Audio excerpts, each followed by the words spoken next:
أما فيما بعد الصحابة, he says, as to what after the companions, like a tabi'een, he would say, فهم رجال ونحن رجال. He said, they are men and we are men.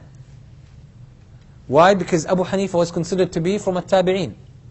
Abu Hanifa was considered to be from a tabi'een. Why? Because he saw one of the companions, at least one of the companions of the Prophet ﷺ, and that was Anas ibn Malik. Anas ibn Malik, the servant of the Prophet ﷺ. Abu Hanifa saw Anas ibn Malik praying. That made him a tabi'i. That made him a tabi'i. There are some narrations that say that Abu Hanifa met so many of the companions of the Prophet ﷺ, but there's a big debate about this. There's a big debate. But what is agreed upon is that he saw Anas ibn Malik. By the way, Anas ibn Malik was one of the companions that we say in Arabic, ummiru, al-mu'ammirin. Anas ibn Malik lived more than 100 years. More than 100 years. Anas ibn Malik radiyallahu anhu. So Imam Abu Hanifa saw him. So he was considered to be from a tabi'een, but he studied with the main tabi'een, with the biggest among the tabi'een. So some scholars consider him to be from صغار التابعين, the younger ones among التابعين. The number of the shuyukh, the teachers of Imam Abu Hanifa, is mind-boggling. He studied with 4,000 teachers. 4,000 teachers. He studied a lot. He studied a lot. Imam Abu Hanifa, in all the 4 Imams, his students were actually the most outstanding. Like no Imam, although like Imam al-Shafi'i had great Imams, like students, like Imam al-Muzani and Rabi'a. Imam Ahmad bin Hanbal had some students as well. Imam Malik had some students, but none of them were of the same caliber as the students of Imam Abu Hanifa. Abu Hanifa left Imams behind him.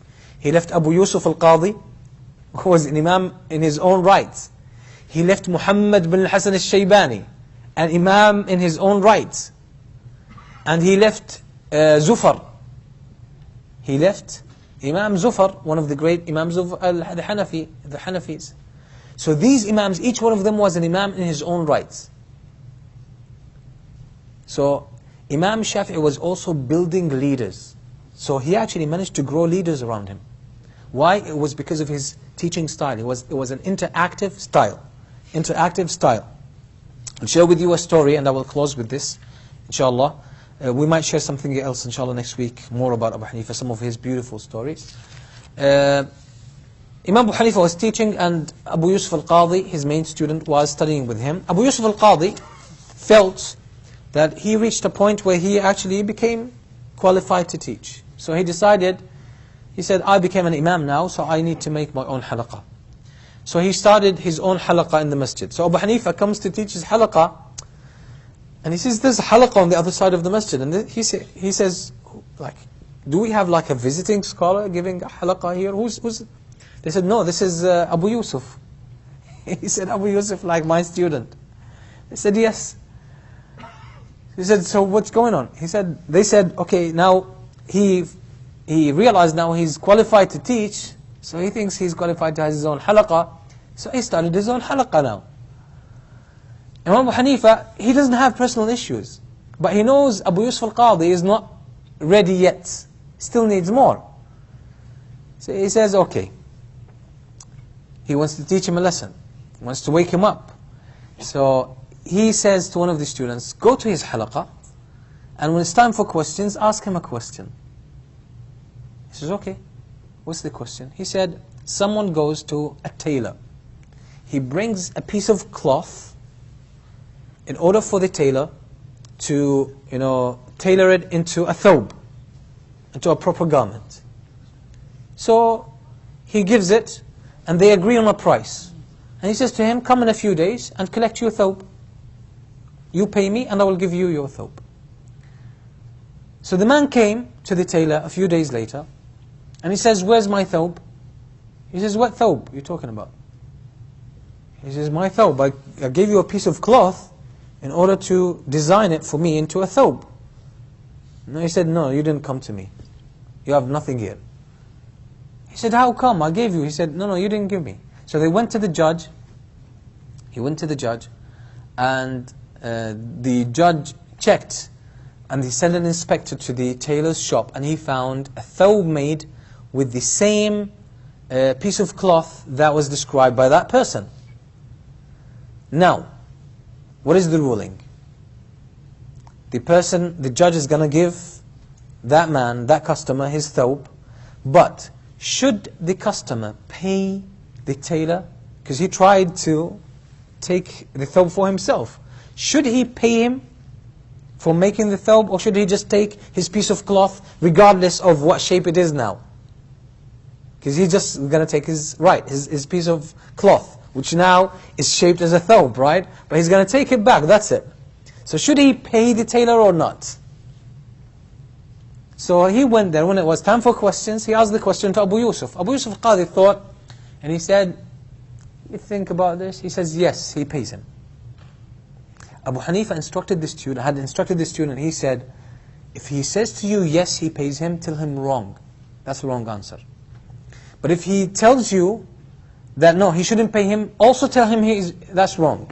Wrong answer. So when Abu Yusuf al-Qadi answered, he said, yes, he should pay him. The student said, that's the wrong answer. So he thought again, he said, let me think about it again. He thought about it, he said, oh yeah, he shouldn't pay him. He said, wrong.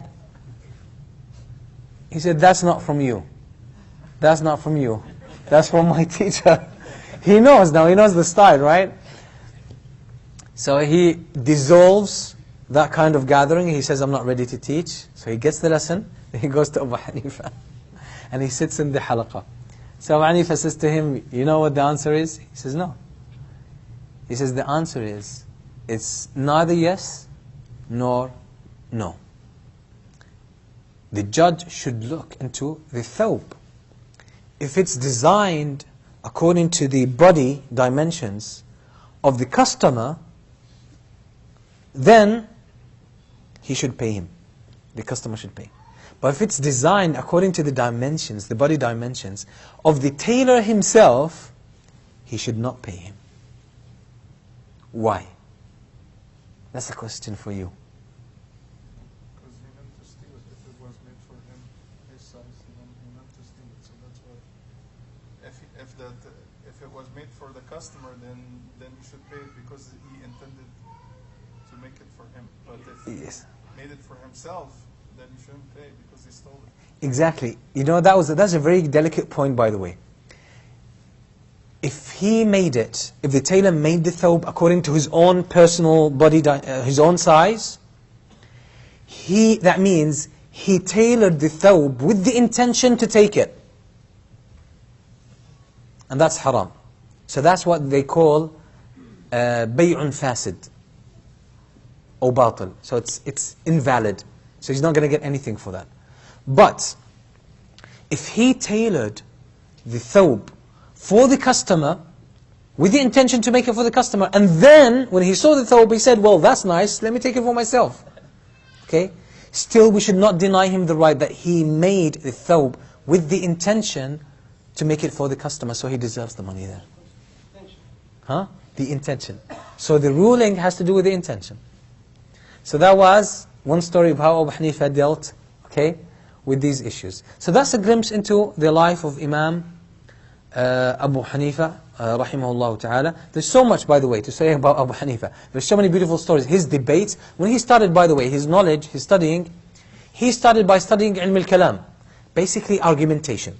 Basic ilm al-kalam, which was argumentation at the time, before it picked up later on.